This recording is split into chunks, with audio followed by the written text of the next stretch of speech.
Hello बच्चों, तो आप सभी का आपके प्यारे प्यारे YouTube channel Mathematica and poetica में बहुत बहुत स्वागत है। यहाँ पे मैंने कैलकुलस बाई समीर बंसल की जो फंक्शन वाली एक्सरसाइज है, एक्सरसाइज 1, उसका प्रॉब्लम नंबर मैंने 30 कंसिडर कर रखा है, जो कि ऑड फंक्शन पे बेस्ड प्रॉब्लम है। अगर किसी को बेसिक आइडियाज़ पता है तो ये ओरल प्रॉब्लम है, देखने में काफ़ी बड़ा लग रहा है। बड़ा इसलिए लग रहा है कि ये नॉन यूनिफॉर्मली डिफाइंड फंक्शन इन्होंने लिख रखा है।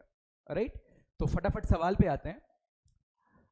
एफ एक्स दे रखा है, एक्स स्क्वायर माइनस 3 अगर एक्स माइनस 5 से छोटा है, एक्स प्लस लैम्डा अगर एक्स माइनस 5 माइनस 1 के बीच में है, mu minus 7 modulus 1 minus x plus modulus 1 plus x अगर एक्स माइनस 1 से प्लस 1 के बीच में है, एक्स प्लस 6 अगर एक्स 1 और 5 के बीच में है, 3 माइनस एक्स स्क्वायर अगर एक्स 5 से बड़ा है।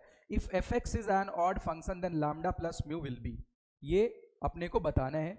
तो बच्चे, जैसा कि हमें पता है, अगर कोई भी फंक्शन ऑड होता है तो उसकी एक बहुत खूबसूरत बात होती है कि f of x plus f of minus x जो भी है वो हमेशा जीरो होता है for all x belongs to domain of function.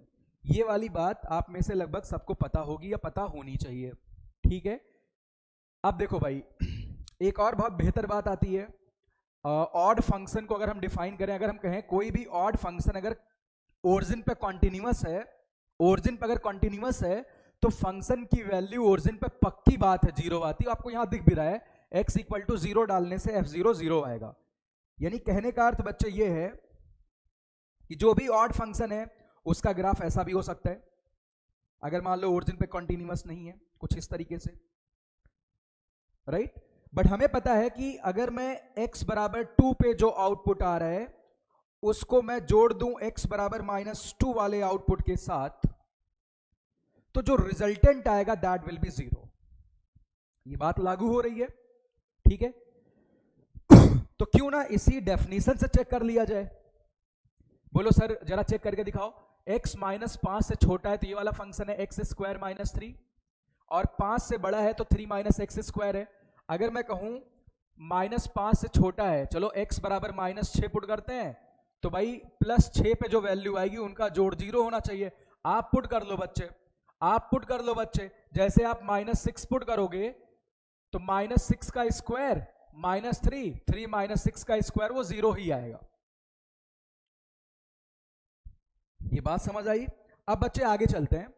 अगर मैं -5 और -1 के बीच में फंक्शन को कंसीडर करूं तो यहां पे x प्लस लैम्डा है, यहां पे 1 से 5 के बीच में, गौर करना, 1 से 5 के बीच में जो पॉजिटिव वैल्यू आ रही होगी, सेम मैग्नीट्यूड की वैल्यू आपको -5 से -1 के बीच में मिलेगी, पर वो निगेटिव रहेगी, यानी उनका रिजल्टेंट 0 रहेगा।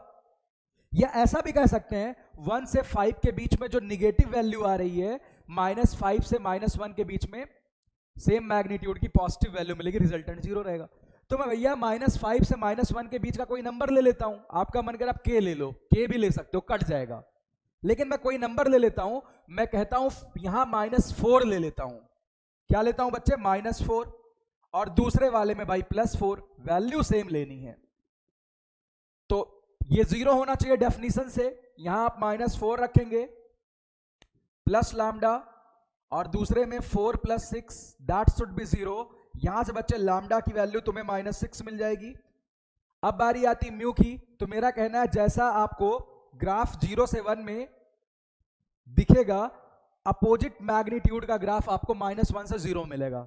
मतलब -1 से 0 के बीच की कोई वैल्यू ले लो, वो फंक्शन में रख दो, 0 से 1 के बीच की कोई सेम मैग्नीट्यूड की वैल्यू ले लो, वो फंक्शन में रख दो, दोनों को जोड़ दो, रिजल्टेंट 0 होगा।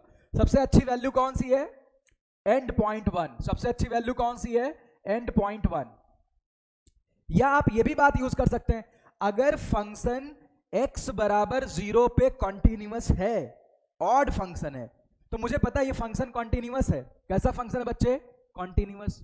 x बराबर 0 पे भी कॉन्टिन्यूअस होगा, होगा कि नहीं होगा? बिल्कुल होगा भाई। अगर कोई भी ऑड फंक्शन x बराबर 0 पे कॉन्टिन्यूअस होता है तो f ऑफ 0 की वैल्यू क्या आएगी? हमेशा 0 होगी। ये देखो ऑड फंक्शन आपका है, आप यहीं पे x बराबर 0 डाल दो, तो मुझे पता है ये फंक्शन -1 से +1 का जो लिखा है x बराबर 0 पे कॉन्टिन्यूअस होगा। तो बच्चे आप यहां पे x बराबर 0 पुट कर दो, put put x equal to 0 और मुझे पता है f0 की वैल्यू 0 आ रही है, f0 की वैल्यू 0 आ रही है, यानी यहां से आएगा 2 टाइम्स म्यू माइनस 7 और ये वैल्यू मेरे बच्चे 0 हो जाएगी, यानी म्यू की वैल्यू 7 आएगी। आप लैम्डा और म्यू को जोड़ लो बच्चे, उनका रिजल्टेंट कितना आएगा 1। तो यहां पे मैंने ए ऑप्शन रब कर दिया है। तो ए ऑप्शन क्या था कि भाई लैम्डा प्लस म्यू 1 होना चाहिए, यही करेक्ट आंसर हो जाएगा बच्चे। तो इसमें इतना ही, थैंक यू, बाय बाय। अच्छा एक और बात, अगर आपके मन में ये डाउट हो कि सर आपने 0 ही क्यों रखा, कोई और वैल्यू, अरे बाबा आप एक बार प्लस के रख दो, एक बार माइनस के रख दो, फिर जोड़ दो, लेकिन वहां पे कैलकुलेशन करना पड़ेगा। उससे अच्छा बताऊं, आप 1 रख दो और -1 रख दो, यानी f1 प्लस f -1 0 कर लो, वहां से भी म्यू आपको 7 ही मिलेगा। चलिए इसमें इतना ही, थैंक यू, बाय बाय।